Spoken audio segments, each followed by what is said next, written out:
नमस्कार मित्रों। ना समझ खुद को कमजोर इतना कि तू कुछ कर सकता नहीं है, करने वालों के पास क्या जो तेरे पास में है नहीं। तू बैठा है किसी आस में, वो किसी आस में बैठे नहीं। रचे हैं इतिहास उन्होंने भी जिनके पास था कुछ भी नहीं।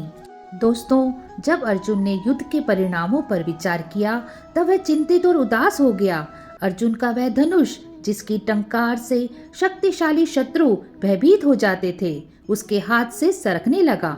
यह सोचकर कि युद्ध करना एक पापपूर्ण कार्य है, उसका सिर चकराने लगा। दोस्तों, हमारे मन की तरह ही अर्जुन के मन में यह शंका उठी कि क्या सही है और क्या गलत। उसे युद्ध के परिणामों की चिंता होने लगी। हम सभी जानते हैं, चिंता एक ऐसा शब्द है जिसका प्रयोग हम वर्तमान की बजाय भविष्य में कुछ गलत होने का डर के लिए करते हैं। लेकिन दोस्तों, ये गंभीरता से सोचने का विषय है कि क्या किसी ऐसी चीज से डरा जाए जो मौजूद ही नहीं है। श्रीमद् भगवद गीता अध्याय 1 श्लोक 29 और 30।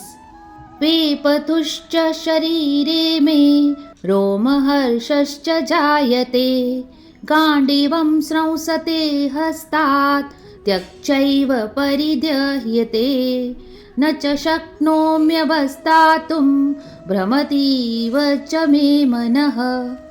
आइए श्लोक का अर्थ समझते हैं।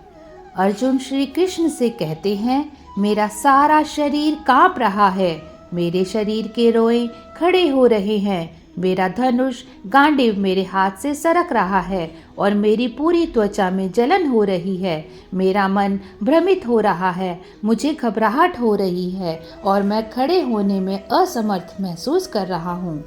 आइए श्लोक का भाव समझते हैं।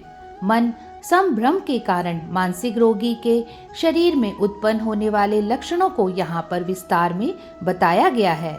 जिस प्रकार हमारा भी मन भ्रमित होता है, वैसे ही अर्जुन कहते हैं, मेरा मन भ्रमित हो रहा है, अर्थात मुझे क्या करना चाहिए यह उसे नहीं सूझ रहा है।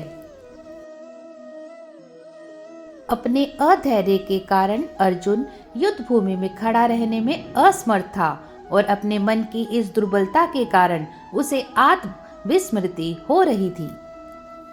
श्रीमद् भगवद गीता अध्याय 1 श्लोक 31। निमित्तानि च पश्यामि विपरीतानि केशवः, न च श्रेयोनुपपश्यामि हत्वा स्वजनमाहवे। आइए श्लोक का अर्थ समझते हैं।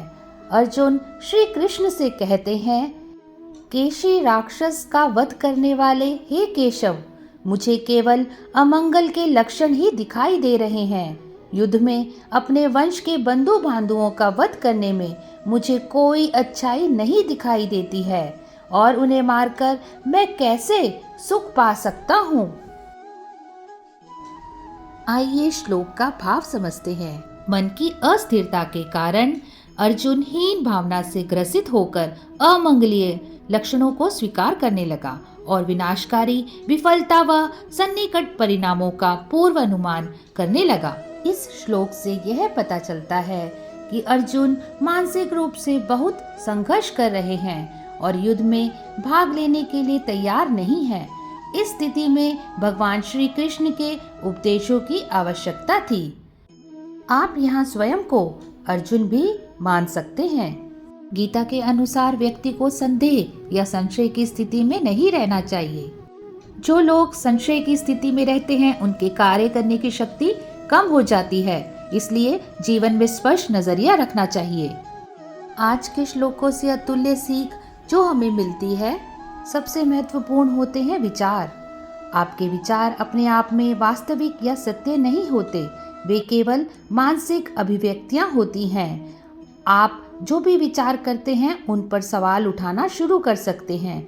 खास तौर पर संदेह पर अपने भीतर तटस्थ साक्षी विकसित करें, विचार पर सवाल उठाएं, पुनः ध्यान केंद्रित करें।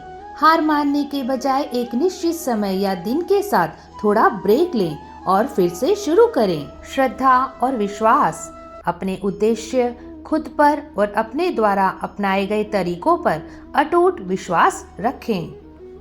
मदद मांगें। अगर आप अभी भी संघर्ष कर रहे हैं तो किसी से संपर्क करें। एक योग या ध्यान शिक्षक खोजें। निर्देशक या गुरु की बुद्धि की तलाश करें। गीता के महत्व को सुनने एवं समझने के लिए चैनल को सब्सक्राइब करें। जय श्री कृष्णा।